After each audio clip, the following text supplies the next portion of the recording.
I think I'm breaking up with ChatGPT for now, or maybe AI agents in general. For those who don't know, over the past couple months, I have been using ChatGPT as kind of like a personal assistant where I would chat with it to bounce ideas off of it and oftentimes ask it for pros and cons, or if this is a good idea or a bad idea, and try to make it be really critical of my design choices. And I've actually done this so much that over the course of the past month, I've had like these really long threads that are really juicy and diving into Hexagod and the design work, because what's been happening is I released Hexagod into early access back in March 2025.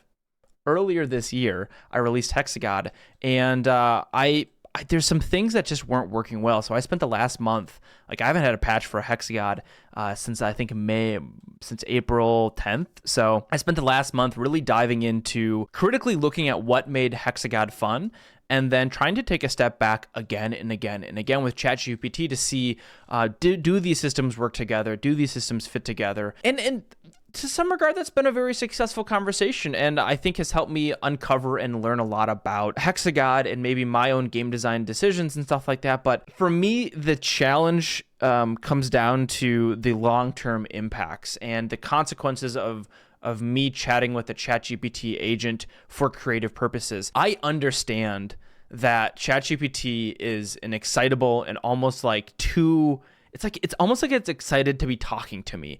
It's yes-anding a bunch, and it's making me think that I'm going to be making a game that's going to be just shitting out gold and money for me. Gold, I don't get paid in gold. I get paid in US dollars. I don't know where that came from. So it's overly excitable, and I know that. And so as I'm looking through its feedback, I'm trying to keep in mind that it's overly excitable, and my game still has to be fun to play. And right now, the way it's set up, it can't play the game.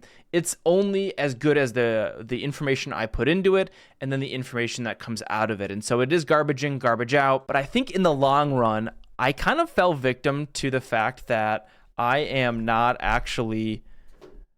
I'm losing sight of that. Over the last couple months, there's been a few ideas that I have really worked through with ChatGPT, both from a coding standpoint and from a general, does this fit the game idea? And it made me think that it was going to be successful. And I know that it was being overly positive about it, but it was like very sure it was going to be fun. And maybe I was looking for confirmation bias, but then eventually I spent the weeks to put the system into the game. And it turns out that simply ended up not fitting the game very well because... spoiler, it can't play the game. Now, you could say, Aramis, well, you could use ChatGPT and get feedback from players and get feedback from friends and family, and I have been doing that. And so far, those two sources are far better because they're critical of my work, they're supportive of me, and on top of all of that, I can hear when they're having fun or not.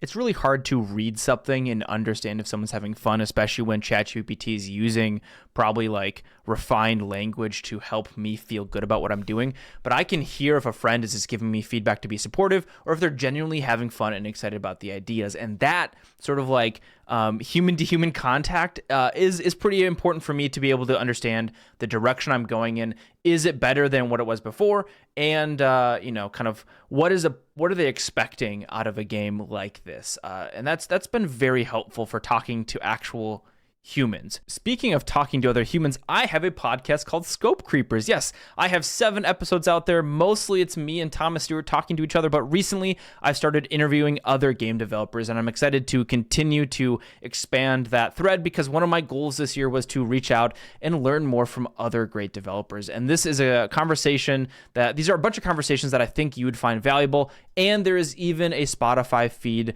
over there. So if you are like me and you don't want to pay for a YouTube Premium, you can listen to Spotify on the go as you're on your long car rides, or if you're like me, your long vision quest walks where you're trying to understand how to make your game even better. I appreciate the support, and I hope you enjoy my podcast. The other big use case I have been doing with ChatGPT is doing some like programming stuff. But this has been something that I think has kind of made me a lazy programmer. Oftentimes what I've had success with is by giving it a very specific prompt and saying, here's what I'm trying to do. We'd go back and forth and I plop it into my project. I think that will still be something I do. But what I have been doing that I have not enjoyed is the simple algorithm that I could come up with in my own brain, and I've been giving it to it, and then it having an error, and then me pasting it back in, giving it some more ideas, and then kind of going back and forth where I'm doing very little programming. What I'm working on is not complicated.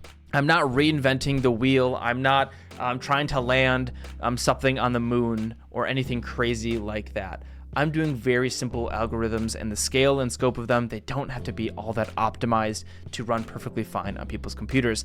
So I need to be getting the cracks at the bat of becoming a sharper developer for how I like to make games.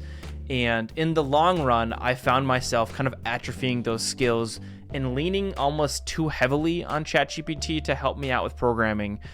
So I'd be curious, how do you use ChatGPT? I haven't done any sort of work with an IDE implementation where it's like it knows the whole scope of my project. It's really just been something where I have to pass in information about the game.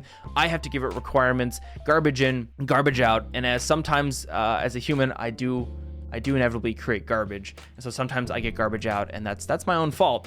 But I think in the long run, the negative consequences of using ChatGPT for me are making me less creative, making me less critical, making me reach out to friends and family and people in my community less to get feedback, and kind of put me down a path that I think let me make... I haven't published a new build of Hexagod in about like a month and a half, because some of the ideas and things I talked about with ChatGPT that sounded really exciting and it made me excitable caused me to make a game, caused me to delay like this playable iterative feedback and instead go for large sweeping changes, which again, garbage in, garbage out. But I think it's looking at long-term trends with ChatGPT that made me kind of question if this is actually a tool that's being beneficial and positive to me in the long run, or just helping me get short-term benefits. And that's something I've focused on a lot in my career, is trying to make sure that in the long run, I am making steady progress over time. Something that always frustrated me about being a part of a business is we have these deadlines, and it was like, we need to get this stuff done by Friday. And we would crunch in this like period, and we burn ourselves out. And all of a sudden, that's fine for a couple weeks in a row of this like kind of crunch behavior and burning yourself out for the short-term benefits. But in the long run, all of a sudden your employees become burnt out, unhappy, and they treat your customers worse because they're burnt out and unhappy. So instead of like trying to hit those immediate deadlines and those short-term benefits, I always am trying to focus on the long-term gains. And for me, using ChatGPT felt like I was trying to get some short-term benefits and short-term wins instead of trying to invest in myself in the long run and making me more critical, more creative, giving me better feedback channels, and helping me build my community better and stronger. Thank you for the feedback over the last couple months. I'm excited to get the new patch of Hexagod out the door soon, TM, and hopefully in the very long run, I can keep leveling up my game development so I can make better and better games. I've been Aramis. Thank you so much for watching. Good luck out there. Game development is hard. Life might be even harder, so be gentle with yourself. I'll see you next time. Bye-bye.